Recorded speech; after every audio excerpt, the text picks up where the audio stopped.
બાળકોને વાતાવરણની વધુ અસર થાય છે. તેને શેના કારણે શું થાય છે એની કાળજી રાખશો. ખાવા પીવાની નાનપણથી સંભાળ રાખવી જોઈએ, જેથી પાચન તંત્ર મજબૂત થાય. સંતાનો સાથે નાનપણથી જ વર્તન, વ્યવહાર લાગણીભર્યો રાખશો. જેવું જોશે તેવું કરશે. દરેક વસ્તુ સમજાવીને શાંતિથી કહેવી. પૂરતી ઊંઘ, પૂરતો આરામથી બાળકો ફ્રેશ રહી શકે છે.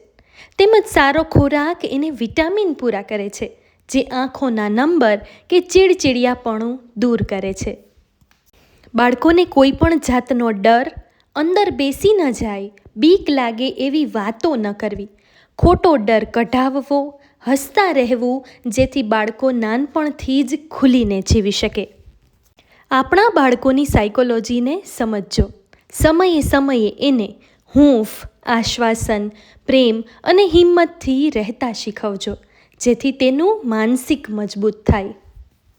બાળકોનો આધાર જરૂર બનો, પણ એને સુખનું કવચ કે વધુ લાડ પ્રેમ એટલું નહીં આપવું કે પોતે જાતે ઊભું ન થઈ શકે. હંમેશા આધારિત રહે, એની જાતે ચાલતા પણ શીખવાડજો.